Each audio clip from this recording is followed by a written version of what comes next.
it's absolutely imperative that we begin to understand what unfettered, unregulated capitalism does, the violence of that system, which is portrayed in all of the places that we visited.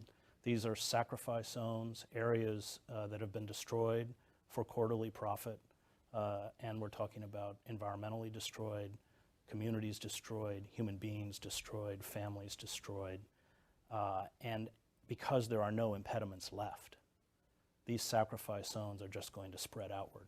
What do you mean there are no impediments left? There's no way to control corporate power. The system has broken down, whether it's Democrat or Republican.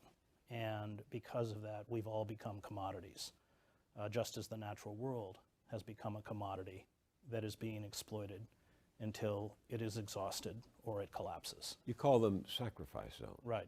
Explain what you mean by that. Well, they have, the individuals who live within those areas have no power.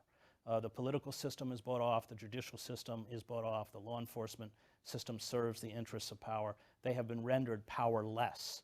You see that in the coal fields of southern West Virginia. Now here, in terms of natural resources, is one of the richest areas of the United States, and yet these harbor the poorest pockets of community, the poorest communities in the United States, because those resources are extracted, and that money is not funneled back into the communities that that are sitting on top of or next to those resources. Not only that, but they're extracted in such a way that the communities themselves are destroyed,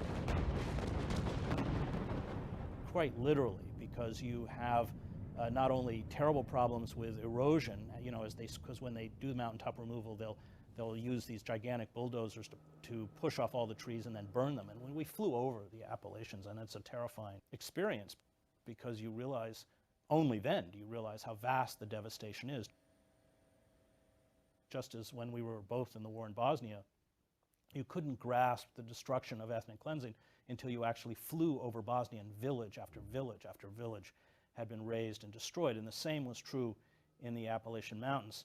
And these people are poisoned. The water is poisoned, it smells, the soil is poisoned.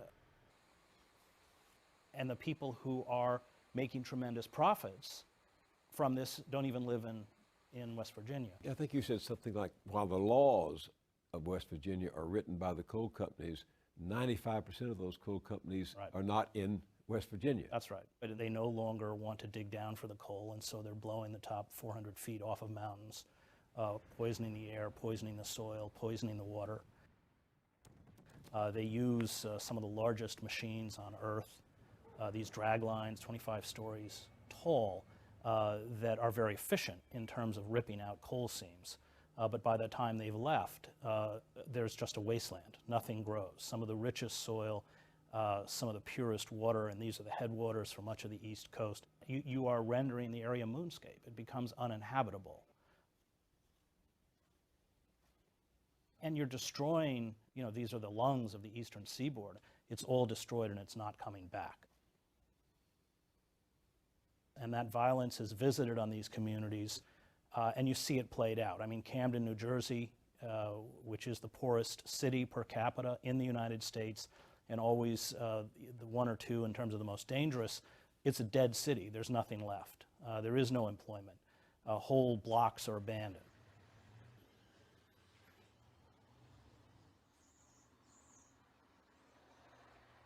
The only thing functioning are open-air drug markets, of which there are about 100, and you're talking third or fourth generation of people trapped in these internal colonies. They can't get out, they can't get credit, and what that does to your dignity, your self-esteem, your sense of self-worth. Yeah, I was struck by your saying Camden is, quote, beset with the corruption and brutal police repression reminiscent of the despotic regimes that you covered as a correspondent for the New York Times in Africa, the Middle East, and Latin America. You describe a city where the per capita income is $11,967. Large swaths of the city, as Joe Sacco shows us, are abandoned, windowless brick factories, forlorn warehouses. At one point in the 50s, it was huge, huge shipyard that employed 36,000 people. Campbell's Soup was made there. RCA used to be there. But there were a variety of businesses. It attracted, in that great migration, a lot of unskilled labor from the South, as well as immigrants from New York. Because without an education, it was a place that you could find a job.